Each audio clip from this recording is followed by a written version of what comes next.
أنا سألته إيه أهم شيء لما بتفكر عن الإصلاح ومارتن لوثر في حياتك النهاردة؟ Wir haben es eben in dem Film gesehen, für Martin Luther ist die Bibel etwas ganz Wichtiges gewesen. زي ما شفنا في الفيلم قد إيه مارتن لوثر كان كلمة الله عنده تمثل أولوية. Er hat gesagt, ich will zurück an die Quelle. هو كان بيقول أنا هرجع لكلمة الله. Sie in der Wüste wissen, wie wichtig es ist, an der Wasserquelle zu sein. هو ده المياه الحية اللي كانت بالنسبة له مصدر الحياة. Und so war es für Luther wichtig und entscheidend, an der Quelle des Lebens, am Wort Gottes zu sein. عشان كده كان أهم شيء في حياة مارتن لوثر إنه يبني حياته على كلمة الله. Er hat gesagt, jeder muss die Bibel lesen können. كان شعار أو لسان حاله إن كل إنسان ينبغي أن يقرأ كلمة الله. Und deswegen, Eva hat es erzählt, وزي ما إيفا كانت بتحكي لكم، hat er die Bibel vom Hebräischen und vom Griechischen ins Deutsche übersetzt. إنه ترجم الكتاب المقدس من العبري ومن اليوناني إلى اللغة الألمانية. Und er hat Schulen gegründet, damit die Menschen lesen und schreiben lernen. وإنه فتح مدارس عشان يعلم الناس القراءة والكتابة. Er hat gesagt, wer die Bibel selber liest, كان دايما يقول لهم ينبغي أن تقرأ الكتاب المقدس بنفسك. der hat eine Verbindung zu Jesus Christus. ينبغي أن تبني حياتك على يسوع المسيح.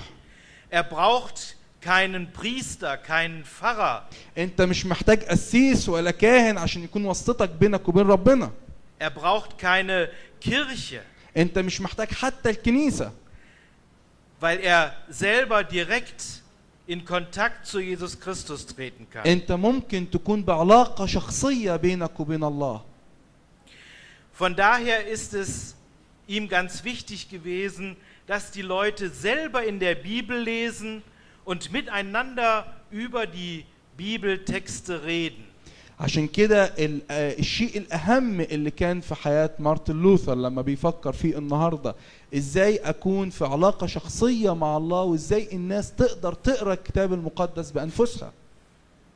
Und deswegen glaube ich, ist es heute für uns, wenn wir das Reformationsfest feiern, النهاردة لما بنحتفل بعيد الإصلاح ganz wichtig, dass wir uns fragen, lesen wir noch heute in der Bibel? بيفكرني لما بحتفل بعيد الإصلاح فين الكتاب المقدس من حياتي. Wenn ich Sie jetzt fragen würde, haben Sie هو ein بيسأل Handy? كم واحد عنده موبايل فيكم يرفع ايده كده. Alle haben ein Handy. كلنا عندنا محمول دلوقتي وبيرن في الاجتماع كمان. Alle haben Computer.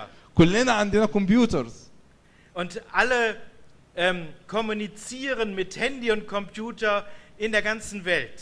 وكلنا بنتواصل بالتليفونات المحمولة وبالكمبيوترز مع الناس حوالين العالم. Und ich denke manchmal, immer weniger lesen die Leute. لكن هو بيظن ان الناس بتقرأ قليل دلوقتي. Und es ist ganz wichtig, dass wir in der Bibel lesen, dass wir unseren Kindern das beibringen und unseren Kindern das vorleben, in der Bibel zu lesen. وهو يظن ان الشيء الاهم في حياتنا اللي احنا نقرأ، اللي احنا نقعد قدام كلمة الله، اللي احنا نقرأ كلمة الله لأولادنا ونعلم أولادنا ازاي يقروا كلمة الله. Weil im Wort Gottes begegnet uns Jesus Christus. لأن كلمة الله هي اللي بتوصلنا بيسوع المسيح. Ich muss nicht mir etwas ausdenken. أنا محتاج إني أفكر في هذه الكلمة. Wer Gott ist, wer Jesus Christus ist. حيثما وجدت الكلمة وجد يسوع المسيح. Sondern ich muss in der Bibel lesen. عشان كده ينبغي أن نقترب لكلمة الله ونقرأها.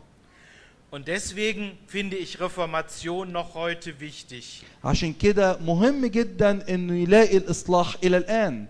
Dass wir uns fragen, haben wir noch eine Beziehung zu Jesus Christus? عشان كده لما بنحتفل بالإصلاح بسأل نفسي وبسأل كل واحد هل لك علاقة شخصية بيسوع المسيح؟ Und pflegen wir diese Beziehung zu Jesus Christus, indem wir in der Bibel lesen. وهل لك علاقة شخصية بيسوع المسيح من خلال كلمة الله؟ Amen. آمين.